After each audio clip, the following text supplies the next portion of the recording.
Magandang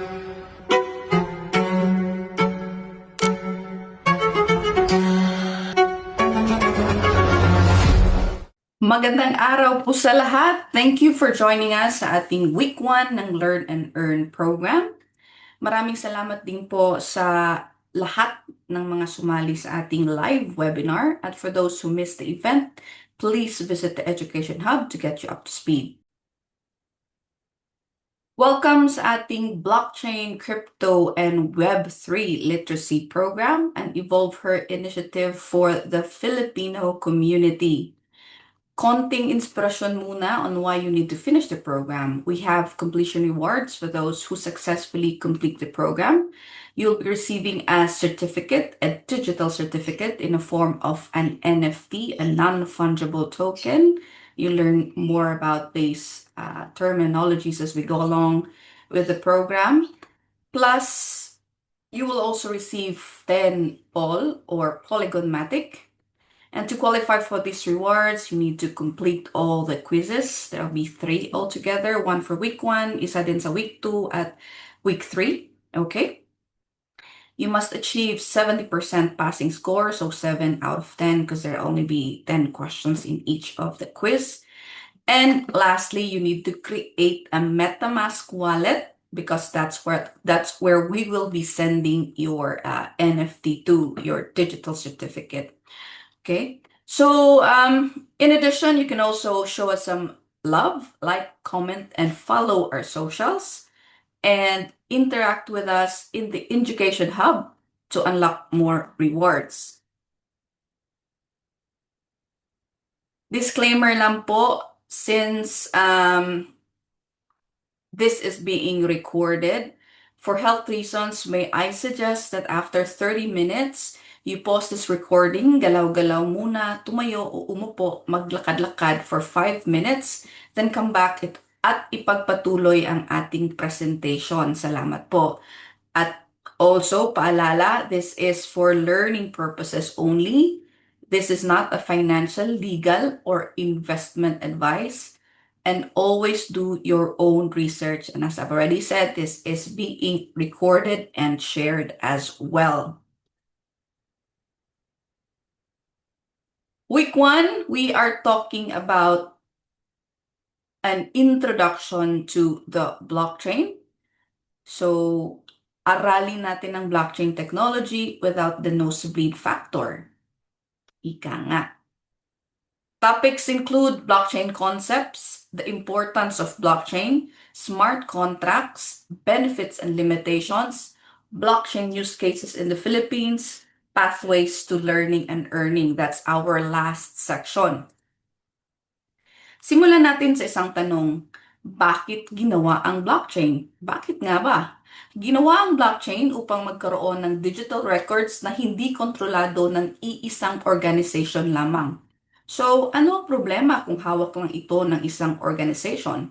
Kapag iisang organisasyon lang ang may hawak ng record, ang kanilang bersyon ang nagiging opisyal na katotohanan. Kung walang shared verification, mahirap malaman kung ang impormasyon ba ay kumpleto, tama, o nabago, kaya maaring magkaroon ng error or kakulangan ng transparency. Isa pang sinusolusyonan ng blockchain ay ang problema ng double spending. Sa digital world, pwedeng kopyahin ang data. Kung walang maayos na system, posibleng magamit ang isang digital na pera ng higit sa isang beses. Parang money printing sa pera na papel. Kapag nangyari ito, nawawala ang tiwala sa sistema dahil hindi malinaw kung alin sa dalawang binayad ang totoong may halaga. Ano ang solusyon ng blockchain? Sa blockchain, ang impormasyon ay naka-timestamp, so may marka ng petsa at oras kung kailan ginawa ang record or kailan ginastos ang pera. At nakashare sa marami ang impormasyon na ito. Maraming may parehong kopya sa talaan. Dahil dito, madaling ma-verify ang records, mahirap baguhin ng palihim, malinaw kung alin ang naunang nangyari. Layunin ng blockchain ang magkaroon ng tapat, malinaw at mapagkakatiwalaang talaan. Bilang resulta, nababawasan ang middleman o tagapamagitan at ang tiwala ay inilalagay sa sistema mismo, hindi sa isang tao o sa isang organisasyon. So what is a blockchain technology? I have already mentioned it's a talaan. Okay? It's the information or the data in the talaan is immutable, meaning unique, hindi napapalitan, hindi nabubura. Also, blockchain creates new flows of values. Anong ibig sabihin nito? Halimbawa lamang, may isang farmer nagbebenta ng organic na gulay. Sa blockchain, hindi lang gulay ang binibenta, pati ang verified record kung paano ito tinanim at pinatubo. This record is important because this can be checked by the buyer, which in turns create trust and appreciation of the price of the gulay. Kung ma-prove na organic nga ang gulay sa blockchain, then automatic medyo magiging premium din ang price. Creates trustless transactions. Hindi kailangang kilala mo kung sino ang nagbebenta ng gulay upang pagkatiwalaan na organ ito dahil ang system mismo ang nagbe-verify ng pagiging organic ng gulay. I should say systems and processes. At huli sa lahat, it's transparent po ang blockchain. Meaning, kita ng lahat ang mga records dito gamit ang mga blockchain explorers. At para mas maintindihan pa natin ng maigi ang blockchain, let's discuss some few blockchain concepts. Simulan natin sa isang kwento. Let's call this ang biyaheng blockchain at iba pa, house to school edition. So here we have a picture of a road and the map. So the road and the map. Kunwari, we are going from your bahay to your eskwelahan. To get you there, we need to follow a road map na nagbibigay ng direction kung kailan ka hihinto, liliko sa kanan, sa kaliwa o didiretso. Ang bawat liko at hakbang ay parang isang transaction. Isang aksyon na nire-record sa blockchain. Ang mga transactions na ito ay pwedeng ma-access ng iba. Gaya ng roadmap, hindi lang iisang tao ang pwedeng gumamit nito. The checkpoints. Habang binabagtas natin ang daan mula bahay papuntang school, may mga palatandaan gaya ng sari-sari store sa kanto, simbahan sa tapat ng parke, o pink na gate. Hindi mo kailangang maniwalang may pink na gate, kailangan mong makita ang pink na gate. Kapag nadaanan mo ang mga ito, nagkukumpirma ito na tama ang dinadaanan mo. Sa blockchain, ito ang validator nodes na nagre-record at nagbabalidate ng sabay-sabay na tama ang mga transactions dito. The digital kwaderno, yung digital ledger. Lahat ng galaw mo ay sinusulat sa isang digital na kwaderno. Bawat pahina ay tinatawag na block. Kapag puno na ang pahina, itinatali ito sa susunod na block gamit ang espesyal na sinulid na tinatawag na hash. Kaya nagiging blockchain. Kapag may gustong magbura o magpalit ng isang pahina, mapapansin agad ito dahil replicated ang data sa blockchain in real time. Ibig sabihin, lahat ay may pare-parehong kopya. Ito ang dahilan kung bakit nagiging immutable ang record sa blockchain. Hindi nabubura, hindi napapalitan, or should I say, mahirap burahin, mahirap palitan. The consensus. Pero paano kung may mandaya? Dito papasok ang consensus. Parang pagpili lang ng class muse. Hindi pwedeng isa lang ang magdidesisyon. Kailangan ng boto ng karamihan. Sa blockchain, kailangan mag-agree ang mga validator nodes bago tanggapin ang isang galaw or transaction. Majority rules ang sistema dito. The ownership trail. Kunwari may isang group chat kayo para sa isang school project. Lahat ng messages at files ay kita ng buong grupo. Kita kung sino ang nagpadala, kailan, at ano ang pinadala. No one can deny your ownership ng file or your accountability dito dahil lahat ay nakarecord.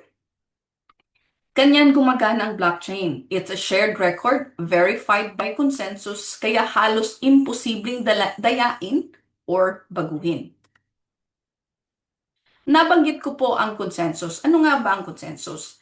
Ang consensus sa blockchain ay proseso ng pag-a-agree ng karamihan kung alin ang tatanggapin bilang tamang record. May dalawang karaniwang uri po tayo, although there are many consensus mechanisms out there. We'll just discuss two. One is POW or proof of work na ginagamit ng Bitcoin blockchain. And the other one is POS or proof of stake na ginagamit naman ng Ethereum blockchain. Sa POW or proof of work, ang mga computers or miners compete to solve a cryptographic puzzle to add a block in the ledger in exchange of rewards. Sa proof of stake naman or proof of ownership, tinataya ang iyong token sa node validator upang mag-secure ng network. So that's what we call staking. Staking is ang pagtaya ng iyong crypto sa isang validator to secure the network in exchange of rewards. This ensures good behavior ng validator dahil may penalty kapag nandaya. Siyempre, kung may pera kang nakataya, you tend to behave properly, right? Hindi mo dadayain ang pag-validate ng transaction. In return, you are given rewards dahil tinaya mo ang iyong tokens.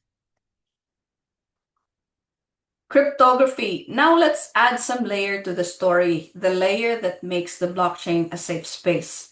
Cryptography helps blockchain becomes a safe space. How? It actually uses special codes to protect the information as well as the communication of it by showing the information to the tamang recipient lamang. Okay, hindi kung sino-sino lang. Ito ang teknolohiyang gumagamit ng mathematical algorithms para siguraduhin ng iyong transaction ay mananatiling pribado, ligtas, at para sa iyong mga mata lamang or for those intended recipient. Gumagamit or I should say, ginagamit ang mga algorithms na ito sa mga bagay tulad ng creating secure keys or paglikha ng secure keys, parang digital na kandado para sa accounts at wallets, pag-sign at pag-verify ng message o documents para malaman kung totoo bang galing sa isang expected na sender. Pagprotekta ng private data at secure browsing tulad ng passwords at online forms, pag-secure ng transactions gaya ng credit card payments, at pagpapanatiling ligtas ang emails laban sa pakikialam o pagbabago. Ibig sabihin, hindi lang ito para sa crypto. Ginagamit ang cryptography sa araw-araw nating internet tulad ng pag-login, online shopping, at pag-send ng messages. The four layers of the blockchain architecture, meron po tayong apat na palapag. Kung magsisimula tayo sa ibaba, ito yung infrastructure layer, followed by the network and protocol layer, the service application layer, and then the user interface layer.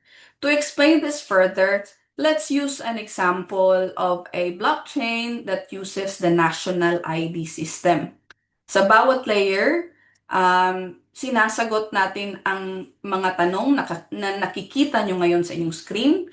Like for example, paano ito ginagamit ng tao, ano ang ginagawa ng system, how it's checked at sino ang nag-approve at saan tumatakbo ang system. Let's start with the infrastructure layer sa baba muna.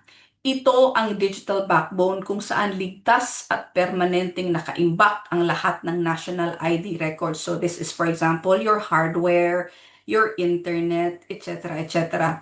The network and protocol layer, ito ang rules at consensus kung saan nagkakasundo ang mga ahensya na tama at lehitimo ang isang ID bago ito ma-approve. The service and application layer, dito gumagana ang smart rules na nagsasabing kapag kumpleto ang requirements, automatic valid ang ID. At sa pinakatuktok, ang user interface layer, ito ang application or QR code na ginagamit upang patunayan ang ating identity nang hindi ipinapakita ang lahat ng ating personal data. Ang blockchain ay gumagana bilang isang buong infrastruktura. Matibay ang pinaglalagyan at safe. Yung pinaglalagyan ng mga records, malinaw na rules, automatic process, at madaling paraan ng paggamit tulad nga ng isang application or QR code. From code to career. So if you are interested in working in each of the four layers of the blockchain, these are the possible job roles for you. You can be a node operator sa infrastructure layer, IT or systems technician, cloud support engineer, at saka data center technician.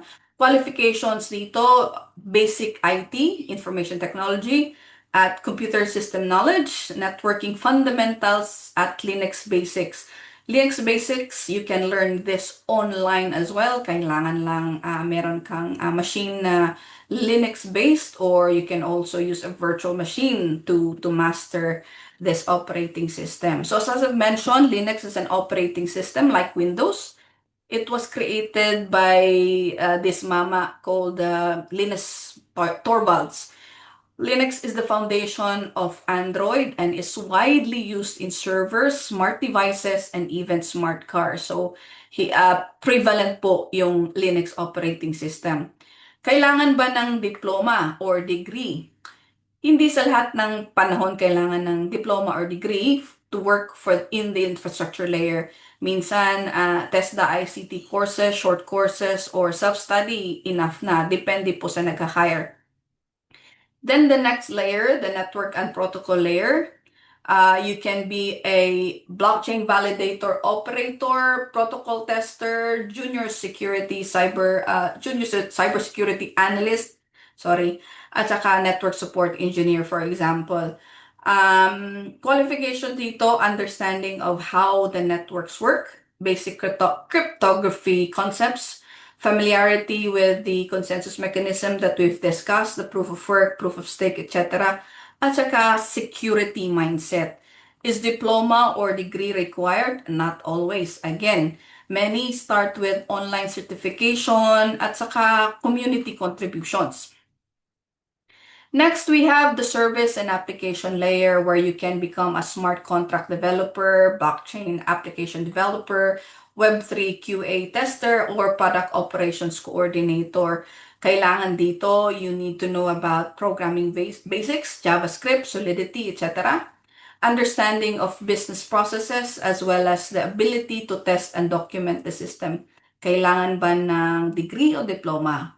Not required in many cases. Some cases, portfolio mo lang, plus mga work mo sa GitHub, or if you have an application na ginawa that you can demo, these are more important than your degree or diploma because you can show that you can do the job. Okay? Many dito are self-taught as well or sumali lang sa mga bootcamp.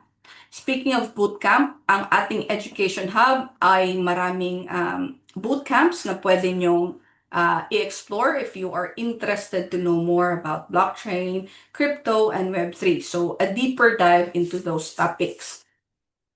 Next one, we have the user interface layer. For this, the possible jobs could be community manager, Web3 support moderator, user interface writer or educator, at customer service. Ang qualifications dito, good communication skills, okay? When we say good communication skills, hindi naman parating English lang dapat. Communication is when both parties understand each other kahit na ba a little bit, bakya yung pronunciation. Basic understanding of blockchain, empathy and user education, as well as digital literacy. Again, kailangan ba ng diploma or degree? Kadalasan hindi din. Mainam na may experience ka, you can communicate, also you are trustworthy and reliable. Maraming mga career shifters ang nagsisimula sa mga trabahong ito. The blockchain ecosystem, so ang pamayanan. Ang blockchain ecosystem ay katulad ng isang pamayanan ng mga tao at teknolohiya. It has users, mga taong gumagamit ng apps at services. Meron ding mga developers gumagawa ng blockchain applications, parang mga civil engineers na gumagawa ng mga gusali at also mga kalsada sa ating komunidad. Nodes. Ang nodes ay mga computers that record or nagtatala at nag-share ng data. The validators and miners, ito ang mga nodes na nagve-verify ng mga transactions, mga tagabantay at tagasuri, parang mga election watchers during election time. Data providers, tagapaghatid at nagbibigay ng tamang impormasyon gaya ng mga databases or oracles. Example, sa flight insurance, kapag na-delay ang iyong flight, ang data provider or ang oracle na tinatawag ang kumukuha ng real-time data mula sa airport website para ibalita sa blockchain na na-delay ang iyong flight. With this information, a smart contract will automatically trigger a refund or a payout to your digital wallet. You don't have to file for a claim kasi Oracle already took care of all that. Okay? So, next one, we have the infrastructure. Ito ang yung hardware, yung internet, etc., etc. We have two layers dito sa ngayon that I know of. May layer 1 at layer 2 din ito. Kung ang layer 1 ang main highway, ang layer 2 naman ang expressway na pinapadali ang takbo ng traffic. Next one, governance. Mga patakaran at proseso ng pagdidesisyon. Kung isang barangay ito ay parang isang barangay ordinance. Kung barangay ang blockchain, ano ang role mo? Isip-isip tayo.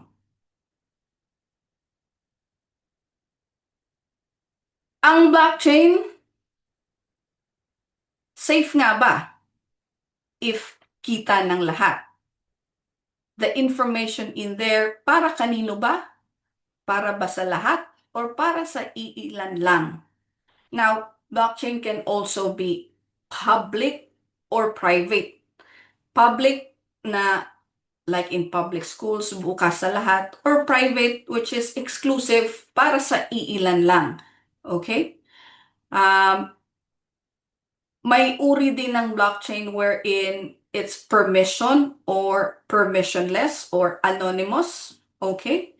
Pag sinabi nating permission blockchain, these are closed private ecosystems where access is restricted to a known pre-approved group of participants. Yung mga may permiso lamang. Kadalasan ginagamit ito sa internal operations ng mga big companies or big enterprises gaya ng Hyperlogic Fabric or R3 Corda. Permissionless. Anyone can join, walang gatekeepers, global yung participation, doesn't matter nasa Pilipinas ka or nasa Timbuktu. Open innovation ito gaya ng Bitcoin at Ethereum mainnet blockchains, permissionless. Bakit kailangan ng pagkakaiba? Dahil hindi lahat ng blockchain ay dapat fully public or fully private or editable by everyone. Iba-iba ang gamit or use case, kaya iba-iba din ang levels of access, privacy, and control. May mga private blockchain where access is restricted to protect sensitive data, gaya na lang ng mga gamit for health data sa hospital or government records. Trust issues, hindi lang sa relasyon, pati sa records. Hello, blockchain. So, ang blockchain ay isang truth machine, ika nga. Okay? Sinosolve nito ang mga traditional problem sa traditional world gaya ng trust issues. Bakit kamo? Blockchain is a trustless system. Anong ibig sabihin nito? Meaning, you don't need to trust the person you are dealing with kasi that trust is built into the code. For example, yung mainit na issue ngayon ng mga ghost projects, kung idadaan sa blockchain, mahihirapan na itong ipalusot. Bakit kamo? Sa sistemang ito, ang pondo ay nakalock in sa isang smart contract na hindi pwedeng i-release hanggang hindi natatapos ang trabaho.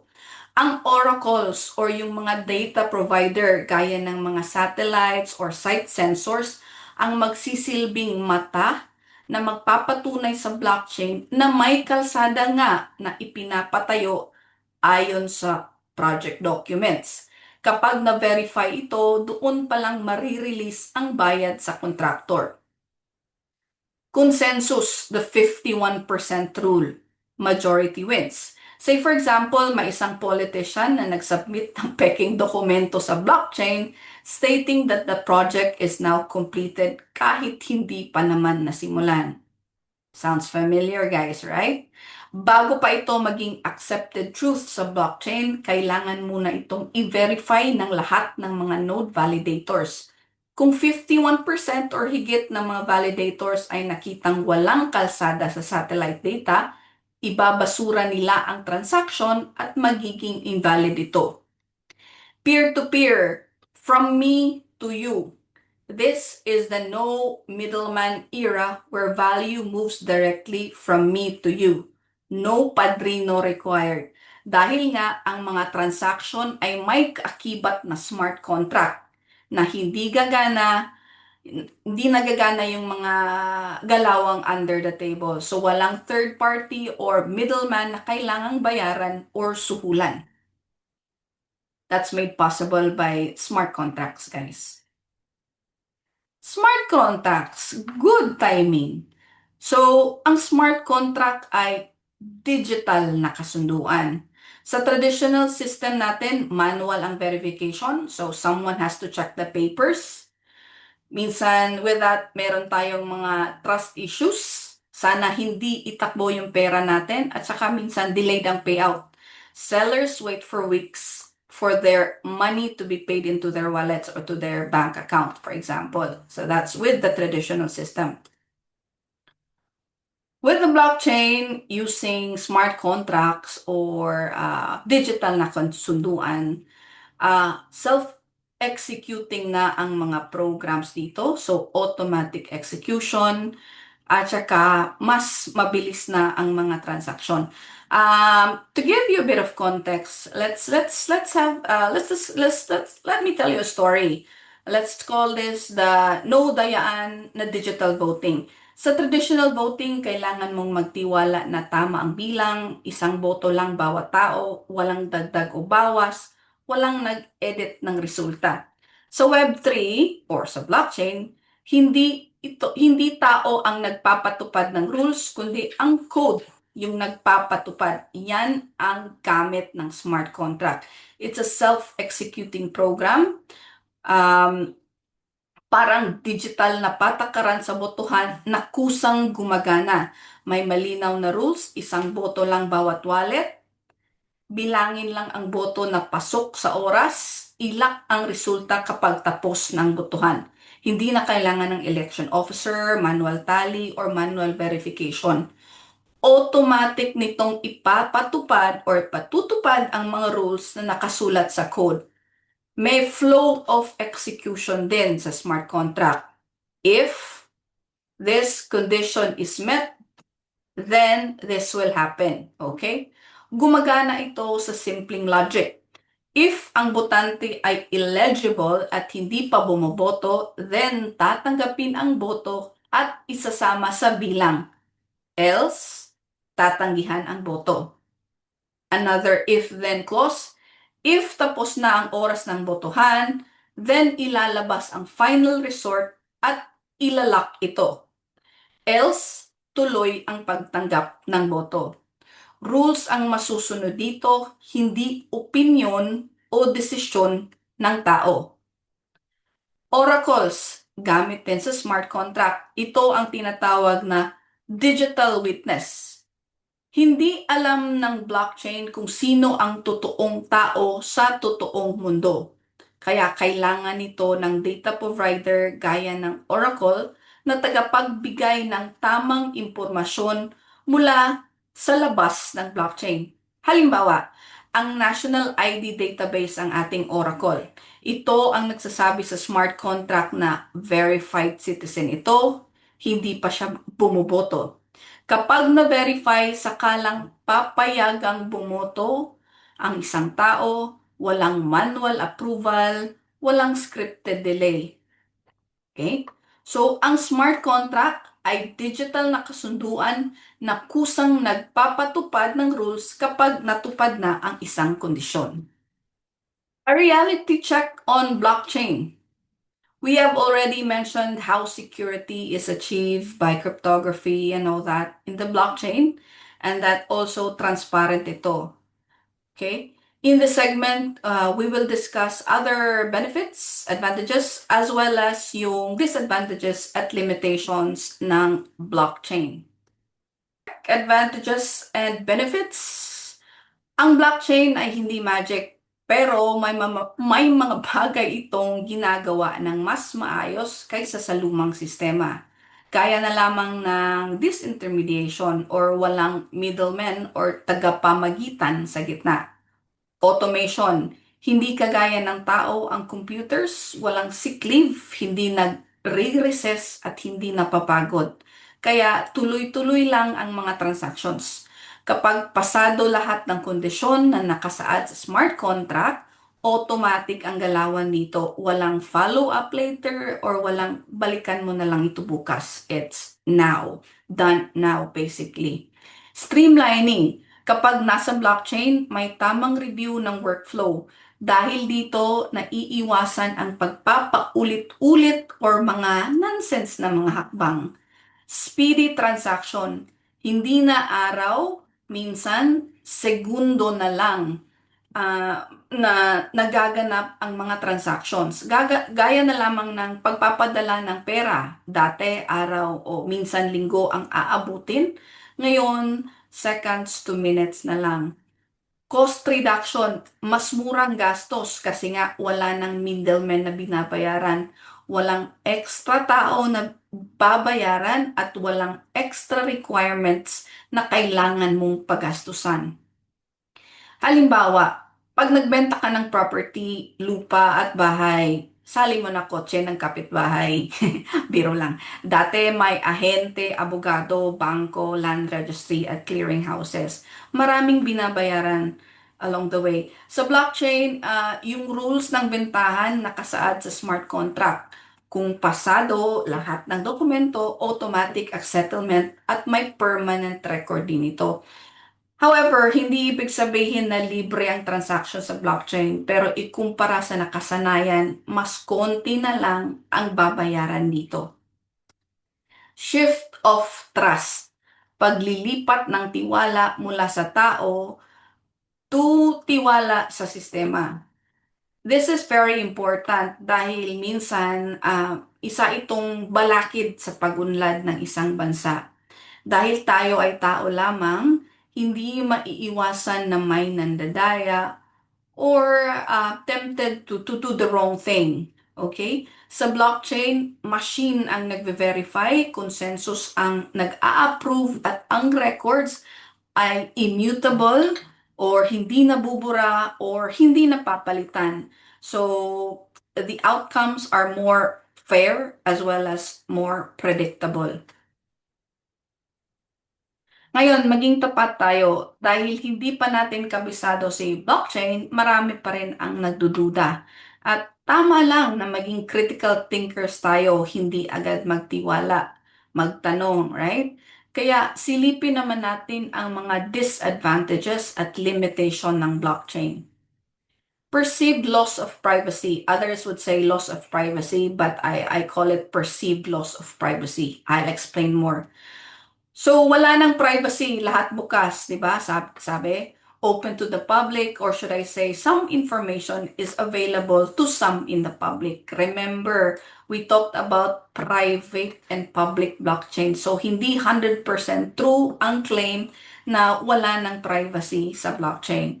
Not to mention, we already give a lot of our information about ourselves sa social media, di ba? Libre nating binibigay ito. Nagpo-post kayo ng My Day or you post pictures ng yung family and friends, your whereabouts, your spending habits, at kung ano-ano pa. Again, libre mo itong ibinibigay, di ba? Next one, loss of responsibility and accountability. Pagkawala ng mauusig. Kanino ka tatawag kapag may problema? In our current system, may customer service na sumasagot kahit hindi pa man mabigyan ng resolusyon ang issue mo. At least may nakinig sa issue mo that you can hold accountable to some degree. Sa blockchain, rules nga ang masusunod, di ba? Pag nag-transfer ka ng pera mo sa wallet ng iba at nagkamali ka kahit isang letra lang sa wallet address, automatic, the blockchain will execute your instruction to send the money. So you have to be careful and you have to accept that accountability. Sa blockchain, hindi lang upgrade ng tech kailangan, kundi yung mindset natin. We have to shift our mindset as well. Next one, job losses. This is mabigat and this is also true. Okay? May mga trabaho na hindi na kailangan dahil nga automated na sa blockchain. However, meron din namang bagong trabaho ang lilitaw. New job openings or new job opportunities then will come about with the blockchain.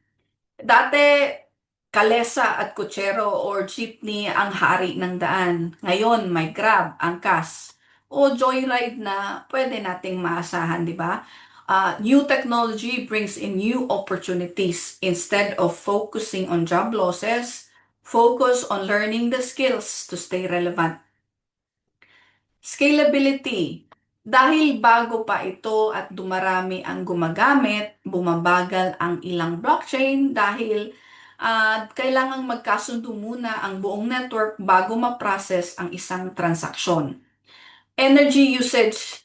Ang ilang blockchain tulad ng Bitcoin ay gumagamit ng malaking kuryente dahil sa proof of work nga, sa competition ng mga computers para sa pag-validate ng transactions. Last one, regulatory uncertainty. And this is really very big, you guys. Hindi pare-pareho ang batas sa blockchain at crypto sa iba't ibang bansa. So it brings confusion on how this blockchain can and cannot be used sa jurisdiction. Although this is improving, Philippines, for example, has the Cadena Act that gives more clarity on how we use blockchain and whatnot. Speaking of the Philippines, paano nga ba ginagamit ang blockchain sa Pilipinas ngayon? So in this section, we will tackle blockchain use cases in the Philippines. We have finance and remittance. So sending money home faster and cheaper by cutting out traditional padala fees. Dati naalala ko, you have to pay like $25 kung magpapadala ka sa isang padala center, no? $25, magkano ba yun?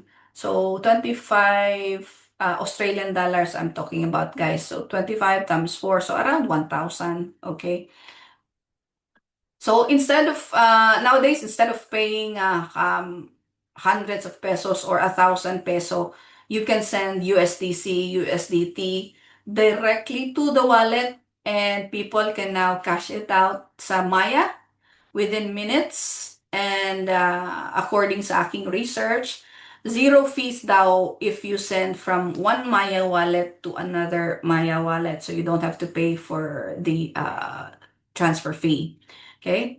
Then we also use it for, another use case application ng blockchain is for hindi lang pagbili ng crypto, for example, sa coins.ph, but also for payment of utilities kaya ng kuryente, internet, etc. etc. Pwede nyo nang gawin yan.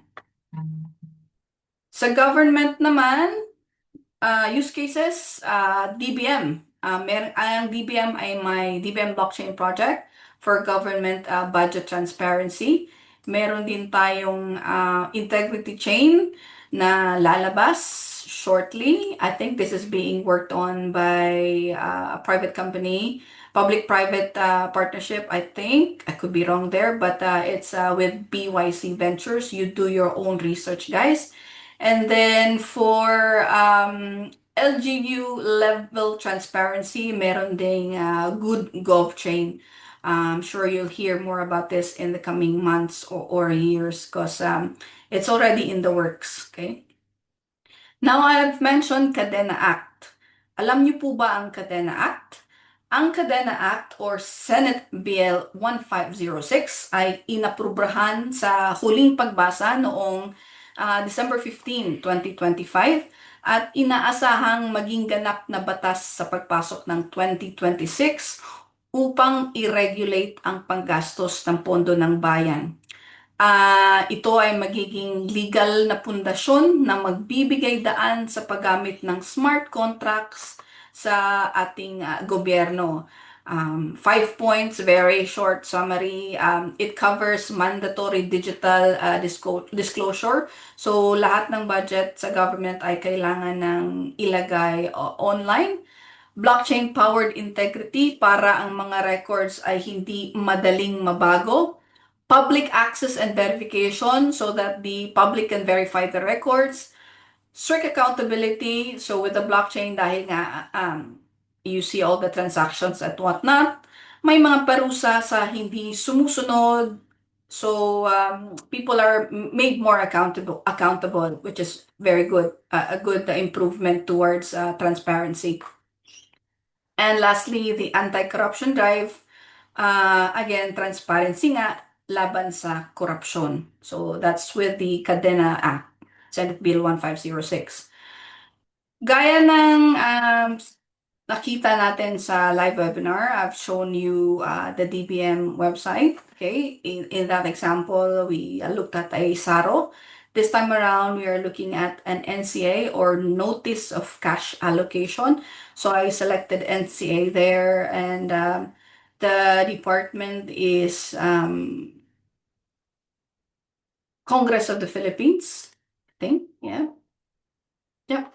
And then I click filter and selected the first one in the list. So you've got the blockchain hash information there. This should be reflected in the Polygon blockchain. You'll see it in the Blockchain Explorer ng Polygon. Okay, so you can see here that this transaction is to cover the payment of honoraria and other allowable and lawful expenses incurred by the Bids and Awards Committee members relative to the completion projects procured by the House of Representatives. Okay, so this one is amounting to 1,251,000 for that. Release date July 7. So this is your Polygon Blockchain Explorer there. You can see a lot of information.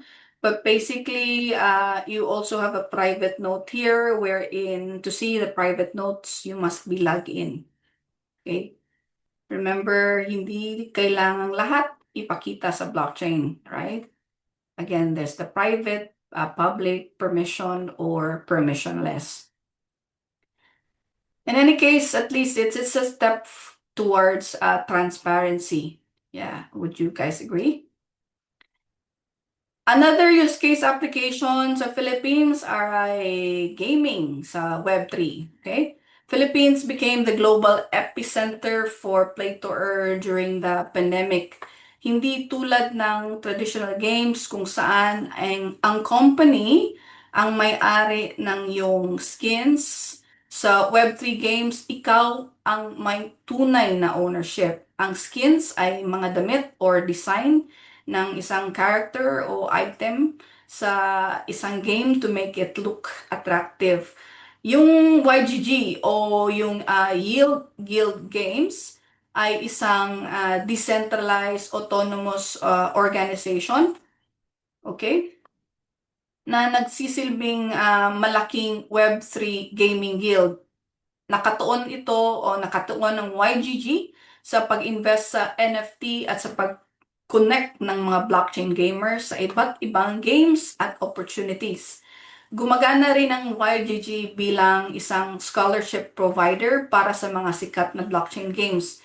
Pinapahiram nito ang mga players ng mahal na in-game assets, lalo na sa Axie Infinity, para makapaglaro at kumita kahit walang sariling puhunan. This wasn't play for fun, it was play for income. Axie Infinity showed the world that Filipinos don't just play games, they build, adapt, and work inside digital economies. Pathways to learning and earning. Disclaimer lang po, this is for learning purposes only and I'm not guaranteeing any employment out of what I'm going to show you in the next few slides. These are just the examples of the platforms where jobs are posted. Always verify and use official channels, okay? So, ano ba ang mga oportunidad sa blockchain space? Again, blockchain is not a shortcut to yaman. Okay? However, ito ay bagong daan para sa mga bagong kakayahan, bagong capabilities. So, sa mga nasa industriya, mga professionals, you can do governance roles, compliance operations, project coordination, advisory rules din pwede. Skills na puhunan dito, your experience sa inyong profession, good judgment and accountability para naman sa mga OFWs. You can also do remote Web3 work, okay?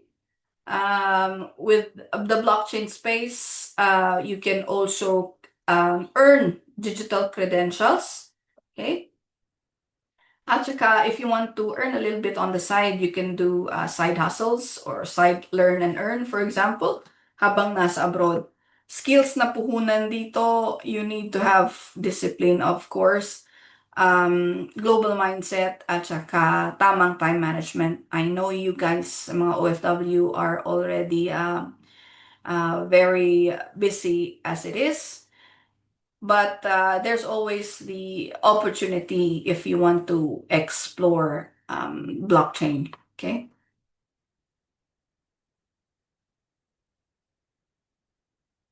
Para naman sa mga nag-uumpisa like students or career shifters, okay? Hindi lang po for tech experts ang blockchain. Hindi din lahat programmer, hindi din lahat trader. Every Filipino will have a place in the blockchain or in the Web3 kung mamarapatin, kung gugustuhin. Hindi din kailangan maging henyo, kailangan lang maging handa, kumilos at gumawa. Okay? So again, sa mga nag-uumpisa, you can do moderation sa mga learning communities, gaya ng mga Discord, Telegram. You can also do content creation. Okay, you can explain an English content to Tagalog if that's the requirement of the job basically. So you can translate. Okay. Research and documentation as well. So skills required. Kailangan mahilig kayong magbasa. You have good communication skills at syempre consistent ang effort dito. Hindi pwedeng you work hard today and then tomorrow wala. You have to give consistent effort sa work na ito, okay? For mga stay-at-home, gaya ng ating mga nanay, this type of work, like for example, admin coordinator, event assistant, or virtual assistant, this type of work lines up really well with your skills, availability, and lived experience. Kasi gamay nyo na ang pag-manage ng isang household na pwede nyong ibahagi sa ating community. So as I've mentioned, administrator or coordinator, like an executive assistant, where you manage the meetings and calendars, you handle confidential information, you draft reports or presentations, you communicate with customers or partners. Skills na kailangan dito, professionalism, number one, strong communication skills, time management and organization, at saka initiative. Uh, Initiative, you guys, is really very important. Yung hindi ka naghihintay ng bibigyan lang ng trabaho, but you ask for something to do, especially if wala ka namang ginagawa. VA or virtual assistant. So, ano bang ginagawa ng isang virtual assistant? Yeah, you may have to send emails, you do research, you do data entry, so type. Social media posting, for example, customer follow-up, all those types of management work basically. Skills needed, basic computer skills, good English communication, dahil nga global ito. Okay? Time management, I should say, hindi naman kailangan global, but there are more opportunities if you go if you work as a virtual assistant globally, right? Time management at saka very important, attention to detail. Okay? So, maging mabusisi, in short. May mga platform din sa ating ecosystem na nag-aalok ng mga learn and earn. Binabanggit natin sila bilang halimbawa ng Web3 adoption. Ngunit laging maging mabusisi at i-check kung ang platform ay rehistrado ba sa BSP or Bangko Sentral ng Pilipinas or SEC, Securities and Exchange Commission, bago mag-interact or maglagay ng anumang pondo sa mga platform na ito. Okay? Gaya halimbawa ng Binance. So, ang Binance ay isang exchange, but meron din silang Binance Academy where they provide learn and earn opportunities. With this, you need to watch some videos and then sagutin ang kanilang mga quiz. After that, you'll be given your rewards in forms of BNB or BSUD tokens. And then also OKX, for example, another platform offering learn and earn opportunities. Same thing, if you read or watch their videos, educational videos and whatnot, you answer the questions in a quiz, then they'll give you a reward in return, okay? Satoshi daw yung binibigay nila. Ang Satoshi is is a small unit of Bitcoin. So, hindi mo kailangang bumili ng Bitcoin. You can do things like this as well.